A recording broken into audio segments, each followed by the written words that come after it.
برادران اسلام، السلام علیکم ورحمۃ اللہ وبرکاتہ۔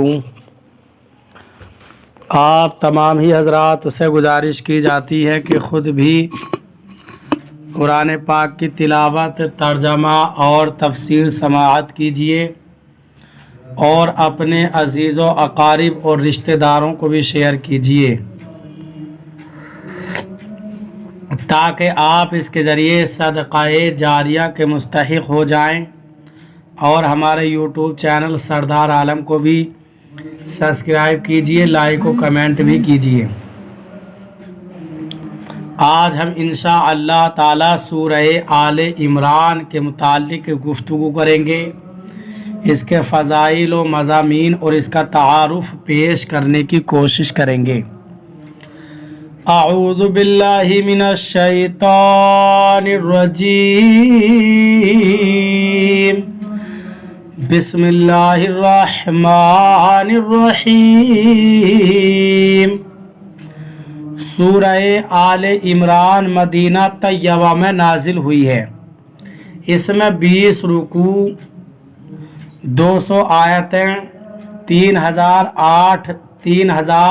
3480 کلمات اور 14520 حروف ہیں۔ آل کا معنی ہے اولاد،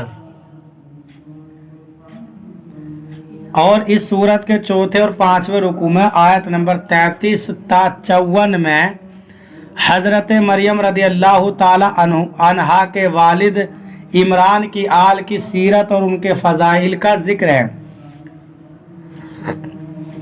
اس مناسبت سے اس سورت کا نام سورہ آل عمران رکھا گیا ہے۔ اس سورت کے مختلف فضائل بیان کیے گئے ہیں، ان میں سے 3 فضائل درج ذیل ہیں۔ 1، حضرت نواس بن سمعان رضی اللہ تعالیٰ عنہ سے روایت ہے، نبی اکرم صلی اللہ علیہ وسلم نے ارشاد فرمایا، قیامت کے دن قرآن مجید اور اس پر عمل کرنے والوں کو لایا جائے گا، ان کے آگے سورہ بقرہ اور سورہ آل عمران ہوگی۔ حضرت نواس رضی اللہ تعالیٰ عنہ فرماتے ہیں، رسول کریم صلی اللہ علیہ وسلم نے ان صورتوں کے لیے 3 مثالیں بیان فرمائی جنہیں میں آج تک نہیں بھولا۔ آپ صلی اللہ علیہ وسلم نے ارشاد فرمایا، یہ دونوں صورتیں ایسی ہیں جیسے 2 بادل ہوں یا 2 ایسے صاحبان ہوں جن کے درمیان روشنی ہو، یا صف باندھے ہوئے 2 پرندوں کی قطاریں ہوں۔ یہ دونوں صورتیں اپنے پڑھنے والوں کی شفاعت کریں گی۔ 2، حضرت عثمان بن عفان رضی اللہ تعالیٰ عنہ فرماتے ہیں، جو شخص رات میں سورہ آل عمران کی آخری آیتیں پڑھے گا تو اس کے لیے پوری رات عبادت کرنے کا ثواب لکھا جائے گا۔ 3، حضرت مکحول رضی اللہ تعالیٰ عنہ فرماتے ہیں، جو شخص جمعے کے دن سورہ آل عمران کی تلاوت کرتا ہے تو رات تک فرشتے اس کے لیے دعائیں کرتے رہتے ہیں۔ اس سورت کا مرکزی مضمون یہ ہے کہ اس میں حضرت مریم رضی اللہ تعالی عنہا کی ولادت، ان کی پرورش، جس جگہ حضرت مریم رضی اللہ تعالی عنہا کو اللہ تعالی کی طرف سے رزق ملتا، وہاں کھڑے ہو کر حضرت زکریا علیہ السلام کا اولاد کے لیے دعا کرنا،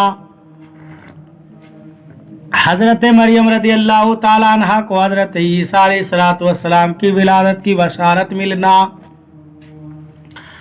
اور حضرت عیسیٰ علیہ السلام کے معجزات و واقعات کا بیان ہے۔ اس کے علاوہ اس صورت میں یہ مضامین بیان کیے گئے ہیں۔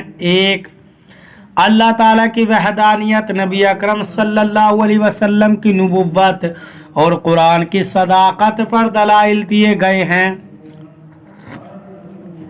2، اللہ تعالیٰ کی بارگاہ میں مقبول دین صرف اسلام ہے۔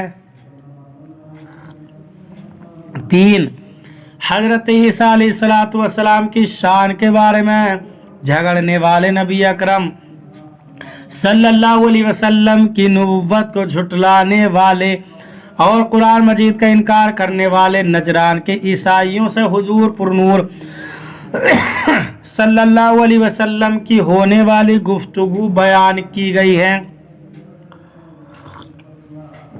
3 میثاق کے دن انبیاء اکرام علیہ الصلوۃ والسلام سے سید المرسلین صلی اللہ علیہ وسلم کے بارے عہد لینے کا واقعہ بیان کیا گیا ہے۔